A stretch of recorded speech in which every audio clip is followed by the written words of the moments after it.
안녕하세요. 이번 영상은요, 엄마표 수학에 대해서 이제 말씀을 한번 드려보려고 합니다. 사교육자인 제가 이제 엄마표 수학에 대해서 어떻게 생각을 하는지, 이런 것에 대해서 궁금하신 이제 학부모님이 계시다 보니까 그 질문에 기반해서 이제 말씀을 한번 드려보려고 합니다. 우선은 이제 엄마표 수학이라고 하는 것에 대해서 저는 되게 긍정적으로 생각은 하고 있습니다.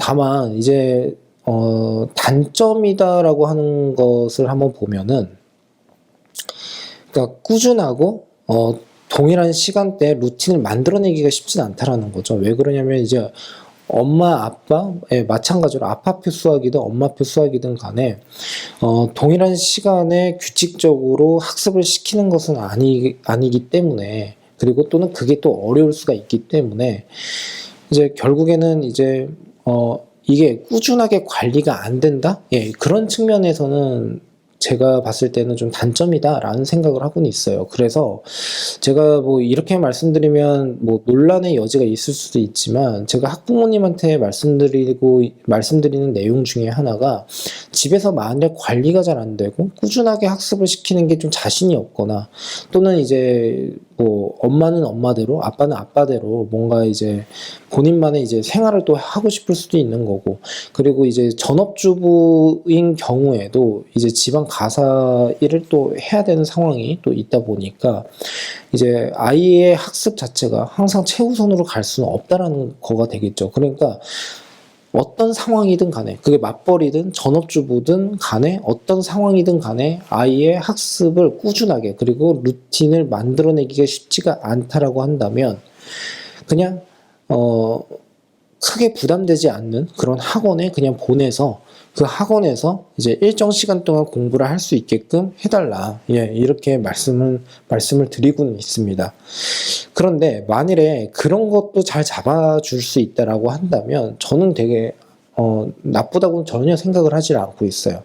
그런데 제가 이번 영상에서는 뭐 루틴, 뭐 규칙, 뭐 그런 것에 대해서 이제 설명드리고 싶지는 않고요. 왜 그러냐면 이거는 사실 케바케인 거잖아요. 어떤 학부모님이 본인의 자녀를 어떻게 가르칠 거냐라고 하는 것은 각각의 상황에 따라서 달라지기 때문에, 이제 뭐 이러니까 학원을 보내셔야 합니다, 뭐 이렇게 말씀드리기도 쉽진 않은 것 같아요. 그래서 엄마표 수학의 장점에 대해서 이제 말씀을 한번 드려보겠습니다. 엄마표 수학의 장점은 뭐냐면, 아이를 섬세하게 관리를 할 수가 있다는 뜻이에요. 그런데 여기서 중요한 것은 뭐냐면, 적어도 아이와, 그리고 엄마와 아이가 있다라고 했을 때 그 위계 관계가 엄마가 위에 있어야 돼요. 그러니까 무슨 뜻이냐면, 잘 놀아주는 것까지는 좋은데 마냥 장난을 받아주는 그런 엄마는 아니라는 거예요. 장난을 받아주다가도 뭔가 예의에 어긋나거나 뭔가 잘못한 게 있거나 그런 것이 있다라고 했을 때 확실하게 혼을 낼 수 있는 그런 엄마가 되어야 한다라고 생각을 하고 있습니다. 꼭 엄마라고 할 필요는 없겠죠. 또 아빠도 될 수 있는 거고요. 왜 그러냐면, 이 위계가 제대로 이제 서지를 않게 되면 뭔가 공부를 시키거나 할 때 강제성이 그만큼 떨어져요. 그러면 아이에 대한 컨트롤 능력 자체가 떨어지게 되거든요. 그러면 예를 들어서 공부를 가르친다라고 했을 때 아이가 잘 안 풀려서 짜증을 낸단 말이죠. 그랬을 때 주도권이 아이한테 있고, 아이의 여러 의견을 잘 수용을 해주고, 무조건적으로 수용을 해주고 뭔가 따라가는 그런 학부모님 같은 경우에는 아이의 반응에 대해서 눈치를 봐요. 그러면 애 자체가 동물적 감각으로 그런 거를 되게 잘 캐치를 하거든요. 그러면 그 틈을 파고들어서 엄마나 아빠, 만약 그런 상황이다라고 한다면, 그럼 내가 하기 싫어, 안 해, 뭐 이런 식으로 땡깡을 부린다거나 그렇게 되었을 때, 그 다음 부모의 반응이 예상이 되기 때문에, 결국에는 학습에 있어서 계속 이제 맥이 뚝뚝 끊길 수가 있다는 뜻이 되고, 공부를 하고 같이 할 때마다 스트레스가 된다는 뜻이 되겠죠. 물론 스트레스를 아예 안 받을 수는 없지만, 적어도 공부를 하는 데 있어서 아이가 계속 떼를 쓰고 뭔가 막 본인의 감정에 대해서 막 어필을 하면서 이제 공부 자체가 방해가 된다라고 하게 된다면 그거는 크게 문제가 된다라는 거예요. 그래서 사실 이런 부분도 마찬가지로 이런 게 잘 안 된다라고 한다면 저는 그냥 저도 마찬가지로 이제 말씀을 항상 드리지만 그냥 동네 공부방도 좋고 뭐 아니면 학습지 러닝센터도 좋고 예 그러니까 뭐 아니면 동네 학원도 좋고 하니까 그냥 보내셔라 이렇게 말씀을 드리고는 있습니다. 그리고 그 관계를 점차 개선해 나가려고 노력은 하셔야 됩니다라는 말씀을 드리고 있어요. 근데 사실 이거는 이제 아이의 뭐 심리적인 부분 뭐 이런 것들도 있기 때문에 제가 거기에 대해서는 전문가는 아니잖아요. 그래서 이런 것은 그냥 참고 삼아서 말씀은 드리지만 이렇게 해야 됩니다. 뭐 이렇게 뭐 이렇게 하면 돼요. 뭐 이런 식으로는 네, 제가 이제 설명은 그렇게까지는 못하겠죠. 예, 그래서 만일에 주도권과 위계가 아이보다 위에 있다라고 하게 된다면 학습, 그러니까 엄마표 수학이든 엄마표 국어든 엄마표 영어든 간에 저는 효과가 좋다라고 생각을 하고 있어요. 아까 제가 말씀드리려고 했었던 내용 중에 하나가 그렇게 되면은 뭐가 됐던 간에 본인 자식이잖아요. 그러니까 더 단점이 잘 보일 거고 장점도 잘 보일 거고 그리고 뭔가 어디에서 뭔가 구멍이 있다거나 그런 것도 그냥 하나부터 열까지 항상 옆에 딱 붙어가지고 관리를 해 나간단 말이죠. 그러니까 제 생각에는 학원 제가 운영을 하는 학원도 이제 아이의 관리를 철저하게 해 주겠다, 해 드리겠습니다. 뭐 이렇게 말씀을 드리고 있지만 학원 시스템 선상에서 뭔가에 구멍이 있다라고 했을 때 그거를 놓치는 경우도 분명히 있거든요. 예, 그러다 보니까 심지어 그런 것 때문에 몇몇 학원 같은 경우에는 이제 밴드 그러니까 개인 밴드를 만들어 가지고 이제 운영을 하고 있어요. 그 개인 밴드를 이제 운영하는 이유 중에 하나는 제가 학부모님들한테 무슨 말씀을 드리냐면 그냥 뭔가 문제가 있거나 컴플레인이 있다거나 그러면 그냥 게시를 하시라고 해요. 그러면 저희가 뭔가 놓치고 있거나 그런 것을 그걸 확인을 해가지고 보완을 할 수가 있는 거 아니겠습니까? 그러니까 뭐 매를 맞는다, 욕을 먹는다, 뭐 이런 게 두려워서 뭐 저기 두려워한다라기보다도 차라리 그게 있어야지 개선이 될 수 있고 빨리 개선을 해야지 아이의 습관을 빨리 잡아낼 수가 있기 때문에 저는 그게 좋다라고 생각을 하고 있거든요. 자, 어찌되었든 간에 그래서 그러한 섬세한 관리가 엄마표 수학은 가능하다라는 거예요. 예, 그리고 그거는 아주 독보적인 장점이다라고 할 수가 있겠죠. 자, 그런데 제가 뭐 루틴이나 아니면 규칙, 그 다음에 뭐 섬세한 관리 이런 것을 다 떠나서요. 엄마표 수학을 하면서 가장 좀 주의를 했으면 하는 게 뭐냐면 아이가 뭔가를 틀리거나 그랬을 때 뭔가 이해를 못한다고 했을 때 그거를 감정적으로 감정이입을 시키지 말라는 거예요. 그러니까 감정적으로 대응을 하지 말라는 거예요. 예를 들어서 뭔가를 설명을 해줬어요. 그랬을 때 얘가 이해를 못한단 말이에요. 근데 몇 번을 설명해 줬어요. 또 이해를 못해요. 답답하잖아요. 가끔은 그런 생각이 들 때가 있어요. 저도 마찬가지로 제 제자들도 마찬가지지만 얘가 일부러 이러나? 뭐 이런 생각을 할 때도 분명히 있지 않겠습니까? 그리고 제 자식도 마찬가지고. 그런데 거기에다 대놓고서 야 너는 이것도 이해를 못하냐? 몇 번을 설명을 해줬는데 이거 하나 이해를 못하냐? 이런 식으로 표정과 감정이 드러나게끔 아이한테 이입을 해버리면 애는 공부나 이런 학습에 있어서 겁을 먹어요. 그러니까 공부 자체가 사실 스트레스잖아요. 뭔가 이렇게 강제성이 있게 되고 앉아서 공부를 해야 되는 거고 그런데 더 스트레스를 받는다라는 거죠. 그러니까 이게 뭔가 이제 편안하게 부담감 없이 접근을 하는 것이 아니라 공부 자체에 대한 부정적인 그 감정이 쌓인다는 뜻입니다. 그래서 이런 것을 우리가 공부 정서라고 하잖아요. 그러니까 공부 정서가 좋은 아이, 공부 정서가 안 좋은 아이, 뭐 이런 식으로 이제 표현을 하는 경우가 있는데, 저도 이게 비슷한 맥락이라고 생각을 하고 있습니다. 그러다 보니까 감정을 이입을 하는 게 아니라 예를 들어서 몇 번을 설명해 줬는데 화가 난단 말이죠. 그러면은 어금니를 꽉 깨물고 표정은 최대한 그래도 드러나지 않게끔 웬만하면 좀 관리를 해 주시면서 너가 다시 한번 읽어보고 어디가 이해가 안 가? 아니면은 엄마 설명에서 어디가 이해가 안 가? 뭐 때문에 이해가 안 가? 이런 식으로 계속 물어보는 거예요. 그냥 물어보는 겁니다. 그리고 제일 문제가 되는 것은 본인 자녀를 가르치는 거잖아요. 그러면 기대감이 분명히 있단 말이죠. 아, 얘가 뭔가 이렇게 예를 들어서 본인 자식에 대한 기대감? 그래서 뭔가를 설명을 해주면은 잘 이해를 할 것 같고, 뭔가 더 잘할 것 같고, 뭐 그런 기대감이요.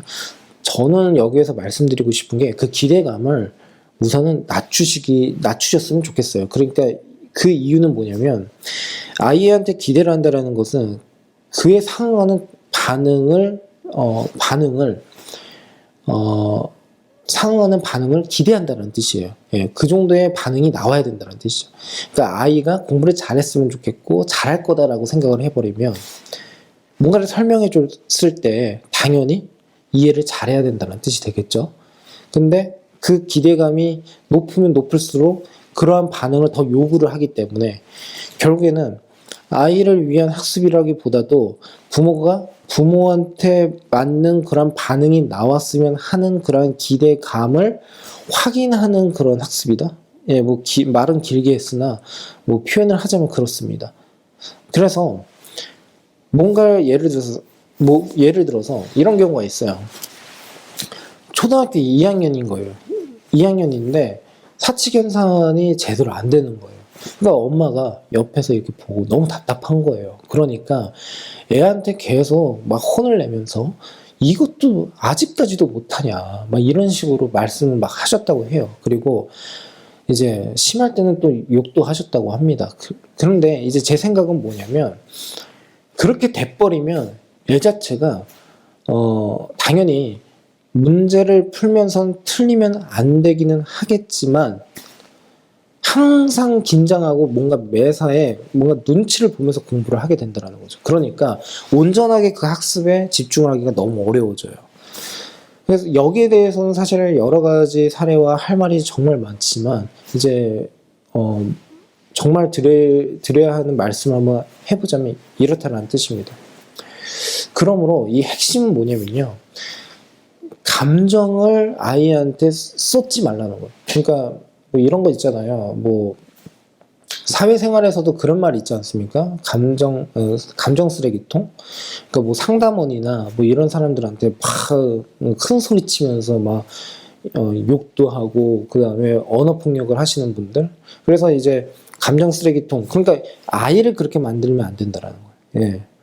그러면 아이도 비슷한 인격체가 돼요. 그리고 짜증이 더 심해져요. 예. 그러니까 아이가 짜증이 심해진다라고 하는 것은 그만큼 회복 능력이 떨어진다라는 거예요. 문제를 푸는데 잘 안 풀린다라고 하게 되면, 특히 중고등학교 때 잘 안 풀린다라고 하게 되면 바로 짜증을 내버리는 거죠. 왜냐하면 부모님이 그렇게 짜증을 자주 내니까. 그러니까 근성이 떨어지고 그만큼 고민을 길게 하는 습관이 부족해진다라는 거예요. 길게 고민을 해야 돼. 이런 것에 대해서 학원에서도 알려주고 그것에 대해서 일정 시간 동안에 조절을 해주고, 예, 질문이 들어오면 이거 여기까지 다시 한번 고민 한번 해볼래? 이렇게 시간도 주면서 훈련을 시키기는 하잖아요. 그런데 고민 습관은 사실 약간의 어릴 때부터의 습관에서 기인하는 경우가 많습니다. 제 경험상은 그래요. 그러므로 엄마표 수학을 할 때에는 다 좋으니 그런 감정을 싫지 말라라고 하는 걸 계속 강조를 하는 겁니다. 안에서 천불이 나고 화가 날 수는 있어요. 예, 저도 마찬가지입니다. 그런데 그걸 빨리 모면을 하고자, 빨리 해결을 하고자 짜증을 내기를 시작을 하게 되면 그 빈도수가 더 늘어나요. 예. 사칙연산을 잘 모른다? 모를 수 있어. 이렇게 생각하시는 게 좋습니다. 얘가 머리가 나쁜가? 그렇게도 생각할 필요가 없어요. 아, 모르는구나. 그러면 다시 알려줘야지. 다시 한번 해볼까? 아, 이것도 안 되나? 속으로 이것도 안 되나? 바둑알을 가지고 오세요. 다시 가르기를 하는 겁니다. 예. 제가 그러니까 재미난 이야기를 좀 하자면, 제 딸아이한테 그 가르기나 이런 걸, 뭐 보수의 개념을 공부를 할 때, 제 딸은 그 주산을 지금 하고 있거든요. 저는 주산을 좀 좋게 생각을 하고 있는 편이라서. 근데 이제 가르기를 처음에 할 때 바둑알을 탁 쌓아놓고 몇 개 쌓아놓고 치는 거예요. 그러면 재밌잖아요. 가르기가 뭐야라고 하면 탁 치면서 알려주는 거예요. 예. 그러면서 뭔가를 또 잘 모른다라고 하게 되면은 그것에 대해서 또 바둑알을 가지고서 또 알려주는 겁니다. 언제까지요? 이해가 될 때까지. 그 다음에 이제 주의를 하셨으면 하는 것은 뭐냐면, 용어를 정화시켜야 돼요. 저는 그게 좀 잘 안 되긴 했었거든요, 처음에. 그리고 지금도 되게 주의를 하고 있어요. 예를 들어서 초등학교 친구들, 저학년 애들을 설명을 해줄 때, 고등학교 애들한테 이해가 될 법한 용어를 쓰게 되면, 많이 힘들죠. 예. 뭐 예를 들면은, 고등학교 때 배우는 집합. 근데 그와 관련되어 있는 그 초등학교 수학 문제가 또 있거든요. 그러면 집합이라고 하는 것은 사실 되게 어려운 용어잖아요. 그러니까 그거를 순화해서 모임, 약속된 모임, 이렇게 이렇게 전달을 하는 거죠. 그럼 어떤 약속을 했을까? 어떤 약속을 지키는 애들끼리 모였을까? 아니면 어떤 규칙이 있는 것들끼리 모였을까? 이런 식으로 집합의 개념을 그렇게 순화를 해서 설명해 준다? 예. 이런 식으로 이제, 생각을 한번 해보실 필요는 있습니다. 예. 이게 용어가 어려워져 버리게 되면요, 애 자체가 그걸 받아들일 때 너무 힘들어지니까, 예, 이런 거는 좀 주의를 하시면 좋지 않을까, 예, 이런 생각을 하고 있고요. 그래서 영상이 좀 다소 많이 길어졌지만, 예, 이 정도로 설명을 마무리하겠습니다. 감사합니다.